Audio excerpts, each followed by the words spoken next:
ఓం శ్రీమాత్రే నమః. ఛానల్లోకి స్వాగతం. ఈరోజు మనం ఈ వీడియోలో కన్యరాశి వారి గురించి తెలుసుకోబోతున్నాం. మరి ముఖ్యంగా కన్యరాశి వారి యొక్క జాతకం గురించి, అలాగే నవంబర్ 7, 8, 9వ తేదీల్లో మధ్యాహ్నం తర్వాత కన్యరాశి వారి ఇంట్లో జరగకూడనిదే జరుగుతుంది. మరి ఈ రోజున వీరికి ఎలాంటి ఫలితాలు కలగబోతున్నాయి? శ్రీ వారాహి అమ్మవారి జ్యోతిష్యాలయం. భార్యాభర్తల సమస్యలు, సంతాన సమస్యలు, పెళ్లి సమస్యలు, విద్య, ఉద్యోగం సమస్యలు, స్త్రీ పురుష వశీకరణం చేయబడును. ఇది కూడా గురూజీ సిద్ధాంతి సుబ్రహ్మణ్యం రాజు గారు ఎటువంటి సమస్యకైనా పరిష్కారం చేయబడును. కాబట్టి మీరు ఇలాంటి సమస్యలతో బాధపడుతున్నట్టయితే కాంటాక్ట్ నంబర్ వచ్చేసి సిద్ధాంతి సుబ్రహ్మణ్యం రాజు గారి కాంటాక్ట్ నంబర్ 9989794560. తెలుగులో చెప్తాను, నోట్ చేసుకోండి. 9989794560. సో సిద్ధాంతి సుబ్రహ్మణ్యం రాజు గారి దగ్గరికి మీరు ఈ సమస్యలు ఉంటే ఖచ్చితంగా వెళ్ళి మీ సమస్యలను తీర్చుకుంటారని కోరుకుంటున్నాం. వీరికి కలగబోయే శుభ అశుభాలు ఏంటి అనే వివరాలను ఈ వీడియోలో మనం వివరంగా తెలుసుకుందాం. వీడియో నచ్చితే ఖచ్చితంగా లైక్ చేయండి. అలాగే మన ఛానల్ని కొత్తగా చూస్తున్న వారు వెంటనే ఛానల్ని సబ్స్క్రైబ్ చేసుకోవడం మాత్రం మర్చిపోకండి. సబ్స్క్రైబ్ చేసుకుని పక్కనే ఉన్న గంట సింబల్ మీద ఆల్ అప్డేట్స్ని క్లిక్ చేయడం ద్వారా మేము చేసే ప్రతి వీడియో అప్డేట్స్ మీ మొబైల్కి ముందుగా నోటిఫికేషన్గా వస్తుంది. ఇక వీడియోలోకి వెళ్తే కన్యరాశి రాశి చక్రంలో 6వ రాశి. ఉత్తర నక్షత్రం 2, 3, 4 పాదాలు, హస్త నక్షత్రం 2, 3, 4 పాదాలు, చిత్త నక్షత్రం 1, 2 పాదాల వారు కన్యరాశికి చెందిన వారై ఉంటారు. ఈ రాశికి అధిపతి బుధుడు. ముందుగా వీరి యొక్క మనస్తత్వం గనక మనం చూసుకున్నట్లయితే కన్య రాశి అంటే సమతుల్యత. ఈ రాశి వారికి సమతం అంటే ప్రాణం. వారు ఏ విషయాన్నైనా సరే శాంతితో ఆలోచనతో చూసేవారు. కానీ ఈరోజు మధ్యాహ్నం తర్వాత ఆ సమతం తోలిపోవచ్చు. ఈరోజు మీ ఇంట్లో ఒక సంఘటన జరుగుతుంది, అది జరగకూడనిది. మీరు ఎన్నిసార్లు అనుకున్నారో అదే జరుగుతుంది. ఈరోజు శని గోచారం, చంద్ర ప్రభావం, రాహుకేతు దృష్టులు కలిసి మీ ఇంట్లో అశుభ గ్రహ సంయోగాన్ని సృష్టిస్తున్నాయి. ఇది ఆధ్యాత్మికంగా కార్తీక పరీక్ష సమయం అంటారు. గతంలో మీరు విత్తం ఏదైతే వేశారో ఒక బీజం ఇప్పుడు ఫలితంగా వస్తుంది. ఈ సమయంలో శని మకర రాశిలో, గురు వృషభ రాశిలో, రాహు మీన రాశిలో, కేతు కన్య రాశిలో, చంద్రుడు వృశ్చిక రాశిలో, సూర్యుడు కన్య రాశిలో ఉండే సమయం. ఇది చాలా ముఖ్యమైన సమయం. అయితే ఈ రోజు మధ్యాహ్నం తర్వాత చంద్రుడు వృశ్చిక రాశిలోకి ప్రవేశిస్తాడు. అంటే చంద్రుడు కన్య రాశిలోకి 1వ స్థానంలోకి వస్తాడు. 12వ స్థానం అనేది వ్యయస్థానం, అంటే దుఃఖం, అనుకోని సంఘటనలు, నష్టం, మానసిక ఆవేదన సూచించే స్థానం. అందువల్ల ఈరోజు మధ్యాహ్నం తర్వాత కన్యరాశి వారి ఇంట్లో జరిగేది సాధారణం కాదు, అది ఒక రహస్యం. ఎవరి వలనో లేదా యాదృచ్ఛికంగానో జరగబోతోంది. కన్యరాశి వారికి ఈ రోజు కుటుంబంలో ఒక అనుకోని వాదన లేదా విభేదం చోటు చేసుకునే సూచనలు ఉన్నాయి. ఆ వాదన చిన్న కారణంతో మొదలై పెద్ద గొడవగా మారవచ్చు. ఇది ముఖ్యంగా సాయంత్రం 3 గంటల నుంచి 7 గంటల మధ్య జరుగుతుంది.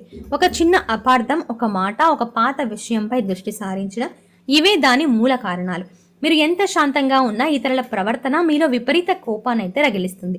కొందరికైతే ఈ గొడవ కుటుంబ సంబంధాలను దెబ్బతీసే స్థాయికి కూడా చేరవచ్చు. ఎవరో బంధువు లేదా పొరుగు వ్యక్తి మధ్యలో జోక్యం చేసుకోవడం వల్ల పరిస్థితి మరింత క్లిష్టమవుతుంది. ఆ సమయంలో శాంతంగా ఉండటం అత్యవసరం. ఎందుకంటే శని దృష్టి ఉన్న రోజున చెప్పిన ఒక్క మాట కూడా శాపంలా మారవచ్చు. ఇక ఈ రోజున మధ్యాహ్నం తర్వాత మీరు ఆర్థిక నిర్ణయం తీసుకోవచ్చు.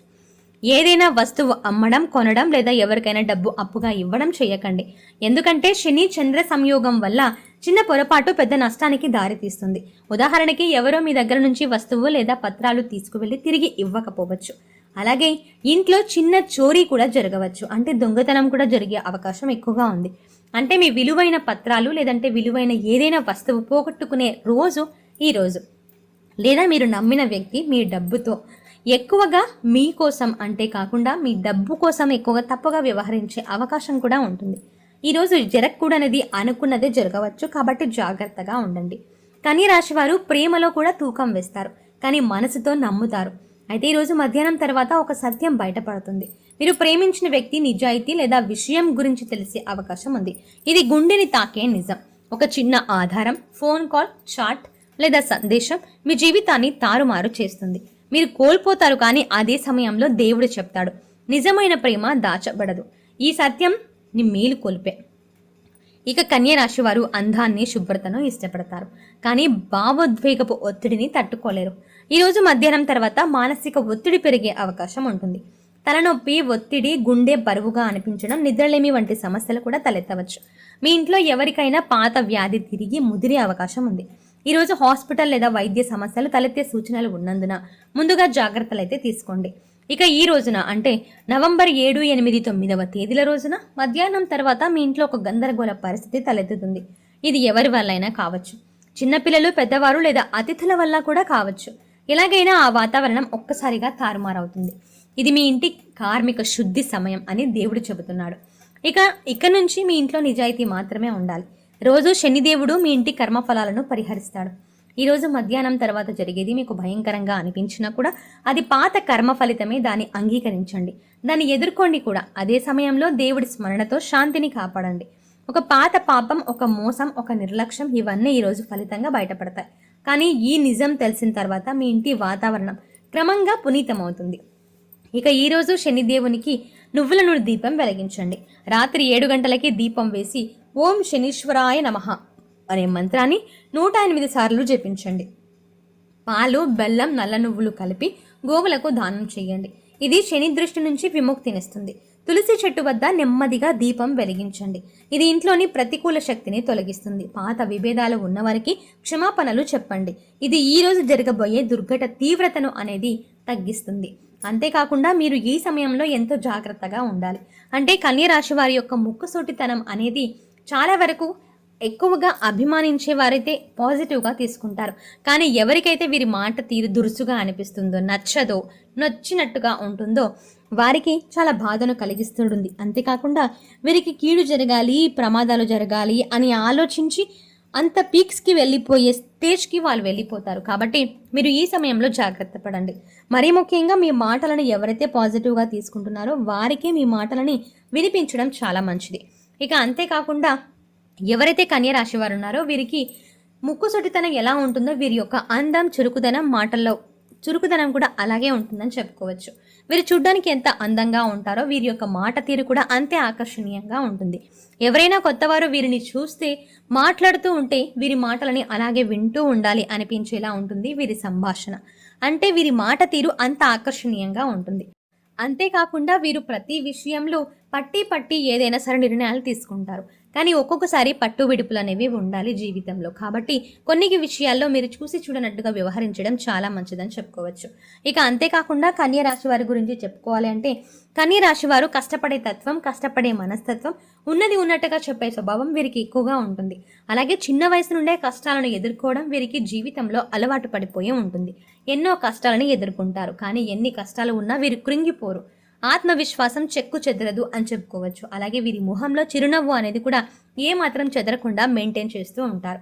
అలాగే వీరి చుట్టుపక్కల వారిని చాలా త్వరగా నమ్మేస్తూ ఉంటారు. కాకపోతే ఏంటంటే వారిలో ఉన్న మైనస్ పాయింట్ అని ఎత్తి చూపడానికి ఎక్కువగా ప్రయత్నిస్తారు. అది వీరిలో ఉన్న ఒక చిన్న మైనస్ పాయింట్ అని చెప్పుకోవచ్చు. ఎందుకంటే ఎదుటి వ్యక్తులు తమలో ఉన్న పాజిటివ్ని చూపించడం, అలాగే అవతలి వారు కూడా దాని గురించి ప్రస్తావించడం ఎక్కువగా ఇష్టపడుతూ ఉంటారు. కానీ దాన్ని ఎత్తి చూపి దెప్పి పొడిచినట్టుగా మాట్లాడితే వారు కూడా చాలా చువుక్కుమనే భావనని కలిగిస్తుంటారు. కాబట్టి ఈ విషయంలో మీరు జాగ్రత్త పడాలి. మరీ ముఖ్యంగా ప్రతి ఒక్కరితో మీరు మితంగా మాట్లాడడం చాలా మంచిది ఈ సమయంలో. అలాగే ఏదైనా వాదనలు జరుగుతున్నా, గొడవలు జరుగుతున్నా మీరు ఆ సమయంలోకి, ఆ ప్లేస్లోకి అస్సలు వెళ్ళకండి. ఎందుకంటే ఆ గొడవ చిలికి గాలివానలా మారి తిరిగి మీకే రివర్స్ అయ్యి ఆ గొడవ జరుగుతుందే మీకోసం, మీ వల్లే అన్నట్టుగా సీన్ క్రియేట్ అవుతుంది. కాబట్టి మీరు ఈ విషయంలో చాలా జాగ్రత్త పడడం మరీ ముఖ్యంగా చాలా మంచిది. సో చూసారు కదండి, కన్య రాశి వారికి నవంబర్ 7, 8, 9వ తేదీల్లో ఎలాంటి పరిణామాలు సంభవించబోతున్నాయి, అలాగే వీరు తీసుకోవాల్సిన జాగ్రత్తలు ఏంటి, పాటించాల్సిన నియమాలు ఏంటి అనేది ఈ వీడియోలో వివరంగా తెలుసుకున్నాం కదా. ఈ వీడియో మీకు నచ్చినట్టయితే లైక్ చేయండి. మరిన్ని ఇలాంటి వీడియోల కోసం వెంటనే మన ఛానల్ని సబ్స్క్రైబ్ చేయండి. Thanks for watching.